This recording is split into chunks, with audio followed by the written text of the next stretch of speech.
where we are going, and I believe that our next speaker would agree as well. Tonight, I have the pleasure of introducing a fellow researcher in astronomy.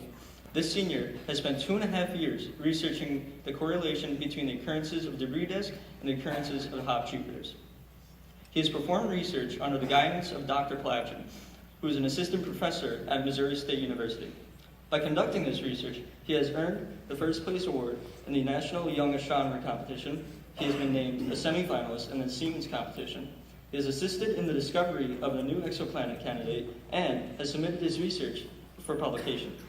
His talents exceed the ASR program, as he has been a member of the varsity swim team for the past 4 years, and he is a member of the Amateur Observers Society of New York. Next year, he plans on attending Stony Brook University and will be majoring in physics. It is my great pleasure to introduce Mr. Perry Zilberman.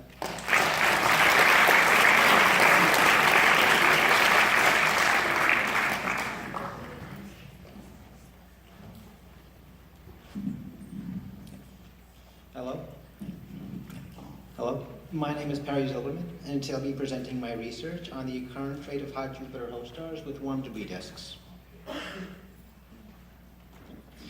Exoplanets are any planet that orbits a star that isn't our Sun, and they're often categorized based on their mass and their period. Hot Jupiters are one type of exoplanet, and they're usually around as massive as Jupiter, but orbit so close to their host star that they can often complete an orbit in only a couple of days. However, research suggests that they can't actually form as close as they orbit to their host star. And from that is generally inferred that they actually have to form farther out and then migrate inwards to their close-in locations.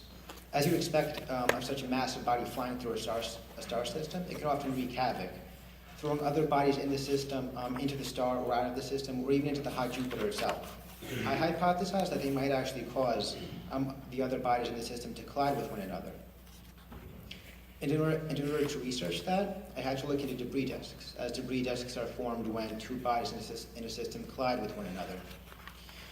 Studies have found that around 1 to 3% of exoplanet-bearing stars have a debris disk without constraining for the type of exoplanet.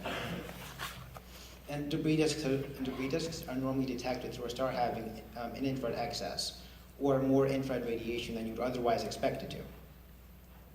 And so the objective of the study was then to determine whether there was a correlation between the occurrence of debris disks and the occurrence of hot Jupiters. So for this study, I first had to obtain a sample of hot Jupiter-bearing stars, which I obtained from the Friends of Hot Jupiters series of papers by Nuts et al. And this sample contained 51 hot Jupiter-bearing stars, all of which were very well observed and had a confirmed hot Jupiter. And so for each of the stars in this sample, I obtained data such as the fluxes of the stars at various wavelengths, or the amount of energy each star emits at various wavelengths, as well as mass, radius, temperature, and several other things, and I mostly obtained this from online databases. I then had to input all this information into a spectral energy distribution fit program, which essentially told me whether a star has an infrared excess, among other things. It also produced a plot which allowed me to see visually whether a star had an infrared excess or not.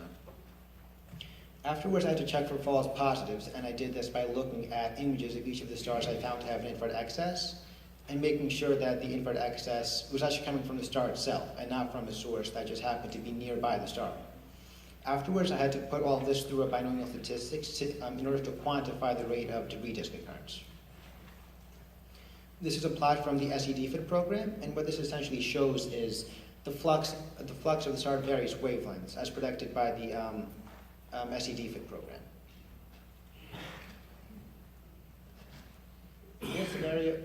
This area over here is the infrared, and as you can see for this star, it's a relatively smooth, straight black line, which indicates that this star doesn't have an infrared excess.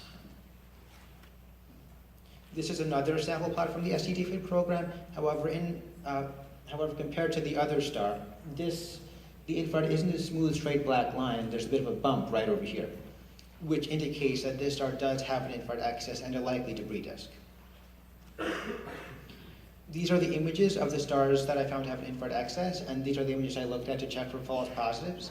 And I essentially looked to see how clearly I could see the star. Of these 5 stars, I had to throw out the top left and the top middle, TRES-2 and WASP-18. As you can clearly see, it's very hard to discern the stars in those images. This left me with 3 of the 51 stars in my sample have an infrared excess. And when put through the statistics, I found that around 6% of the stars in my sample have a debris disk. Future research might use a different sample and would also benefit from a follow-up by the James Webb Space Telescope to be launched in 2018, especially if the 3 stars I found to have an infrared excess, to see whether the infrared excess continues to be seen even with more advanced hardware.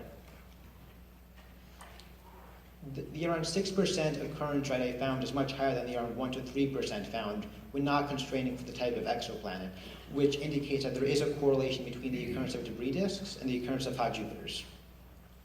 Further, this also supports my hypothesis that hot Jupiter migrations might cause bodies to collide with one another, and in turn produce these debris disks.